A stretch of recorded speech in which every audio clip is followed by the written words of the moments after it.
Alors comment la science peut aider la gestion des aires marines protégées déjà créées? Par beaucoup de façons, évidemment.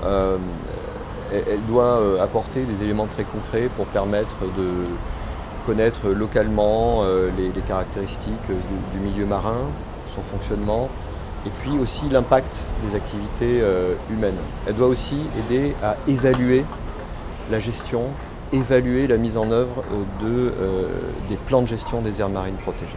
Il faut faire du suivi, il faut évaluer, et il faut absolument développer une approche qui ne soit pas de la pure connaissance, mais une approche en soutien aux démarches de gestion. Il y a toujours besoin d'établir un lien entre l'activité scientifique et l'activité de gestion. Et événements comme l'impact, ce sont des très bons exemples de ce type de relation. Ici, nous avons des gestionnaires, mais en même temps, nous avons toute la communauté scientifique qui activement travaille sur le sujet.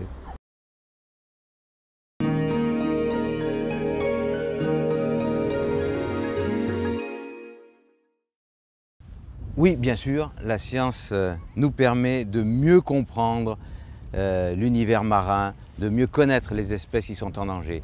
Mais je pense que ce qui permet de les protéger, c'est l'amour que chacun d'entre nous a pour cette richesse qui est à côté, qui est dans cet océan et que nous sommes en train de dilapider, en train de perdre.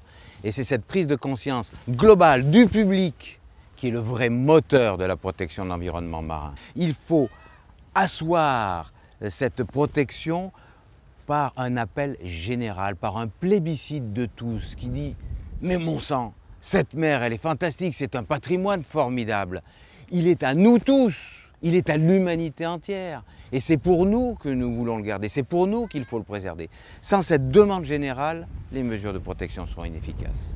360 millions de kilomètres carrés, là, l'océan, tout autour de nous, 4,5 km d'épaisseur en moyenne, 11 km dans les fosses les plus profondes, et on a des engins qui ne sont pas capables d'atteindre ces fosses les plus profondes et qui peuvent rester uniquement quelques heures dans ces fonds. Alors, on est dans un sous-marin, on voit par un tout petit hublot, on regarde dans le faisceau d'un tout petit phare, pour quelques heures, que voulez-vous qu'on sache sur les fonds marins? Rien du tout. Rien du tout. Nos enfants ont l'avenir devant eux si nous leur laissons une mer qui est encore riche. Et nous pouvons le faire. C'est facile, c'est facile. Il n'y a pas besoin de gérer les choses, ça ne coûte rien, il suffit d'arrêter d'agresser. Il suffit de laisser à la nature des espaces de liberté pour qu'elle s'y développe pleinement, qu'elle s'y diversifie, que les poissons reviennent en nombre, qu'on retrouve des grands prédateurs âgés. Tout ça, nous pouvons le faire très facilement. Faisons-le. Faisons-le, ça ne coûte strictement rien.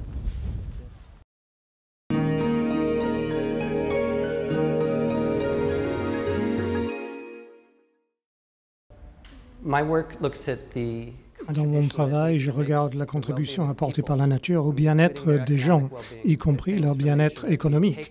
Nous prenons des choses de la nature, nous les vendons ensuite dans le marché comme le poisson, mais nous avons les avantages de la nature, par exemple, les marais, les mangroves protègent nos bâtiments le long des côtes, produisent de l'oxygène, stockent du carbone, et toutes ces choses-là ont une valeur pour les populations, mais ce n'est pas toujours une valeur marchande.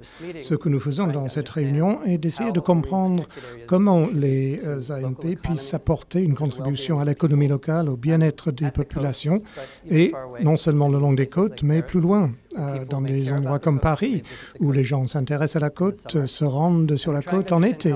Nous essayons de savoir comment les gestionnaires des zones protégées peuvent mieux travailler, peuvent mieux gérer ces zones pour apporter plus d'avantages aux gens, tout en protégeant la diversité biologique. L'atelier d'aujourd'hui qu'on a organisé à Impact 3 a permis d'illustrer les différentes méthodes pour évaluer les services écosystémiques rendus par les écosystèmes marins et côtiers, mais également de la haute mer, et pour voir qu'il y avait une diversité assez importante d'applications de ces évaluations, que ce soit pour faire un plaidoyer, que ce soit pour faire des arbitrages, des trade-off analysis, ou alors pour essayer de travailler sur les mécanismes de financement durable. La grande leçon de cet atelier aujourd'hui, c'est qu'il est très important de se poser les bonnes questions assez tôt dans l'exercice d'évaluation afin que cet exercice soit le plus utile, compréhensible par le décideur et par le gestionnaire d'aires marines protégées. il est important de traduire les évaluations non pas en termes monétaires uniquement, mais d'avoir des approches multicritères et d'utiliser différents indicateurs écologiques notamment, sociaux. On a mentionné par exemple le fait que certaines pêcheries apportent des emplois et les emplois durables liés à la gestion des pêches est quelque chose d'important. Il ne faut pas regarder uniquement la valeur monétaire des services rendus par les écosystèmes. Ce que nous avons fait, c'est travailler avec les AMP pour essayer de comprendre quels sont les services écosystémiques produits par ces zones protégées et comment les gestionnaires de ces zones peuvent mieux gérer les zones pour apporter des avantages aux populations, les pêcheurs, mais aussi les touristes et les populations locales.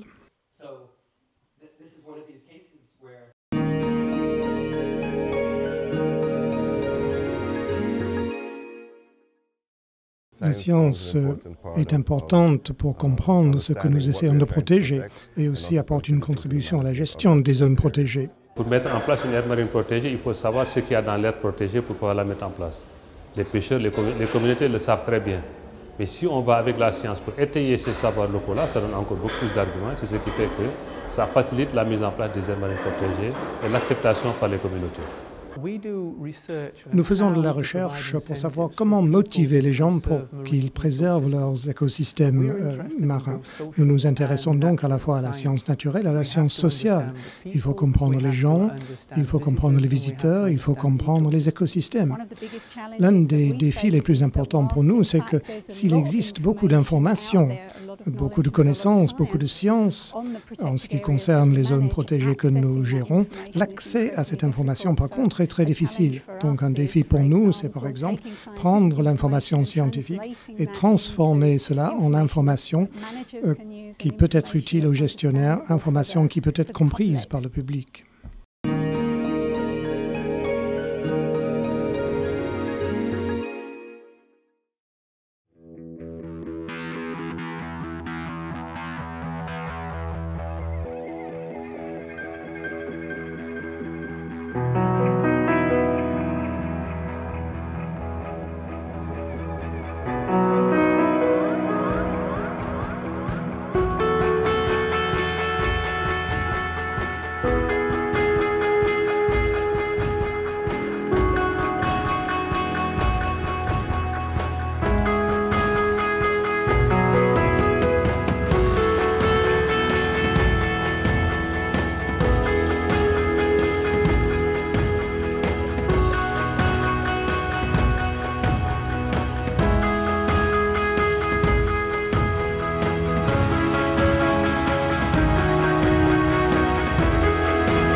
Mon travail pour le parc marine du Great Barrier en Australie, j'ai travaillé aussi dans d'autres postes avec des scientifiques comme David. Moi, je suis scientifique, je travaille sur les récifs coraux, je travaille en Afrique de l'Est, nous avons un bureau à Mombasa au Kenya et nous travaillons sur les récifs de corail dans l'océan Indien. John, en tant que gestionnaire d'AMP, expliquez-nous le rôle très utile des scientifiques. Oh, je dirais plus qu'utiles, ils sont essentiels. Mais je veux souligner le fait que la science n'est pas la seule chose dont on a besoin. On a besoin d'une bonne science, bien sûr, comme fondement, mais au-dessus de cela, nous devons comprendre la communauté et les utilisateurs. Comment est-ce que les gens utilisent le parc? Donc les sciences sociales sont presque aussi importantes que les sciences naturelles. Mais encore une fois, quand on regarde notre plan de répartition des zones, notre division du parc spatialement, il y avait un fondement scientifique derrière cette décision, mais ensuite on l'a adapté quand on a parlé avec le public, leurs commentaires sur les utilisations pour la pêche par exemple, et puis il y avait des compromis politiques par la suite. Et le suivi? Le suivi est très important. Il faut savoir comment les choses changent, la vitesse du changement. Et puis, en fait, il y a des changements qui font peur, qui interviennent. Il s'agit du changement climatique, la qualité des eaux qui proviennent des terres. On ne dispose pas de scientifiques qui travaillent pour nous. Notre travail est de coordonner toute une série de scientifiques qui travaillent pour les universités, pour les agences de recherche financées par le gouvernement. Et donc, nous disposons d'énormément d'informations sur des décennies qui nous aident à suivre l'état du récif et prévoir son avenir. David, en quoi les scientifiques sont-ils utiles? Il y a beaucoup de sciences fondamentales qui peut être très utiles, qui est essentielle en fait. Mais la gestion, c'est surtout la gestion des gens, la gestion des impacts. Et pour cela, on a besoin d'informations. On a besoin de bonnes informations, qu'il s'agisse d'études scientifiques ou de programmes de suivi. Tout cela doit être conçu de la bonne façon pour fournir les types de réponses qui sont nécessaires pour le système de gestion. Et tandis que la science est objective en principe, normalement, n'importe quel scientifique peut fournir les données. Nous fournissons des données, des informations qui doivent être utiles, mais ensuite, cela doit faire partie d'un système de prise de décision et de consultation. La communication semble extrêmement importante. Ah oui, tout à fait. La science est inutile si elle n'est pas communiquée. Il y a beaucoup de sciences sociales qui est nécessaire également pour savoir comment gérer, comment modifier le comportement des gens. J'aimerais ajouter que le rôle de la science citoyenne est important. Ce n'est pas simplement les chercheurs. Ils font un travail fantastique, mais ils sont limités par des contraintes financières. Donc, nous utilisons aussi la population locale, par exemple un guide touristique qui se rend sur le récif tous les jours. Donc, il le suit de beaucoup plus près que le chercheur qui s'y rend peut-être 2 ou 3 fois par an. Quand on met les deux ensemble, vous disposez de beaucoup d'informations. Dans beaucoup de pays en Afrique de l'Est ou au Pacifique, par exemple, il y a des connaissances locales, des systèmes de connaissances qui sont tout à fait pertinentes en ce qui concerne l'écosystème et les utilisations qu'on fait des systèmes. Il faut donc intégrer les autres systèmes de connaissances dans notre évaluation des informations. Ce n'est pas simplement la science.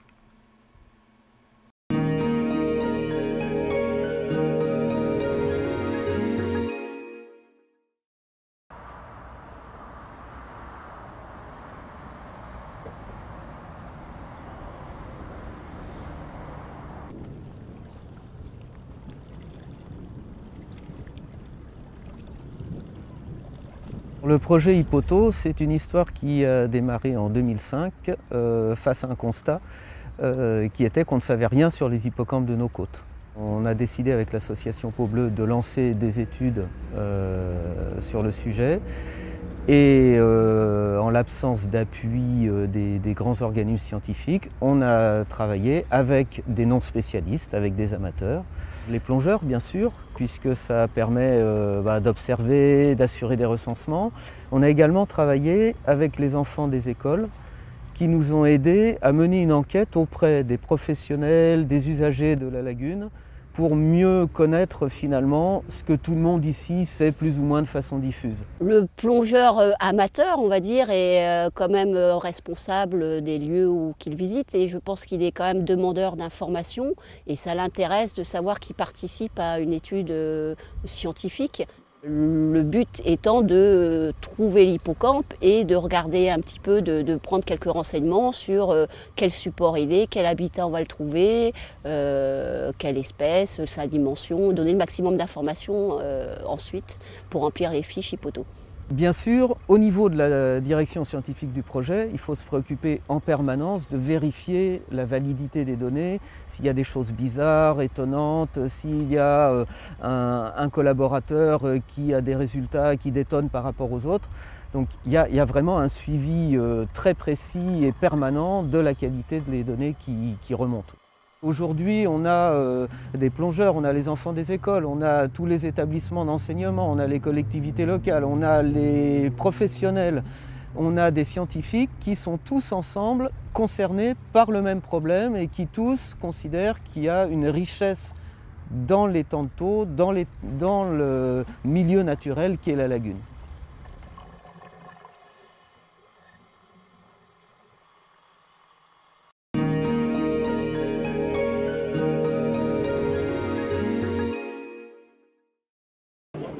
Nous sommes une filiale du CNES et de l'IFREMER et nous sommes fournisseurs de services satellites pour l'étude et la protection de l'environnement et plus particulièrement des océans. Dans le cadre des aires marines protégées, nous mettons à disposition des scientifiques et des administrateurs des services de suivi par satellite des animaux marins, du poisson pélagique jusqu'aux mammifères marins et du suivi du bateau de pêche pour assurer une gestion durable des ressources marines. Nos travaux, en général, concernent en grande partie les aires marines protégées, mais avec différents types d'approches. Les aires marines protégées classiques, qui sont souvent déclarées de façon opportuniste, les aspects de la gestion, mais plus récemment, nous sommes passés sur des approches un peu plus participatives, avec, notamment au Maroc, une première expérience sur la gestion proposée par les pêcheurs eux-mêmes, plus de 400 pêcheurs qui s'approprient les sites pour la pêche artisanale. On a des activités qui concernent notamment le renforcement des capacités dans les administrations des 5 pays d'Afrique du Nord, Maroc, Algérie, Tunisie, Libye et Égypte, concernant l'utilisation des satellites pour faciliter et faire progresser rapidement la recherche sur des paramètres que l'on peut obtenir depuis les satellites. Le plus récent étant que les cartographies d'herbiers sous-marins importants en Méditerranée peuvent être faites à partir des satellites et donc limiter les aspects vérité terrain et donc limiter les dépenses pour des pays qui sont toujours en développement.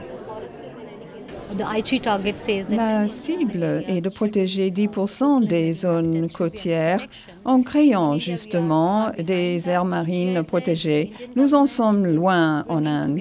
Le gouvernement indien réunit actuellement les parties prenantes, les collectivités locales, les associations de pêcheurs, la communauté scientifique, les ONG, afin de parler des avantages des AMP, le statut juridique de ces aires marines protégées, le renforcement des capacités des différentes parties prenantes. Nous sommes ici pour apprendre les uns des autres, pour apprendre des différentes AMP, voir quels sont les défis rencontrés et partager éventuellement les solutions.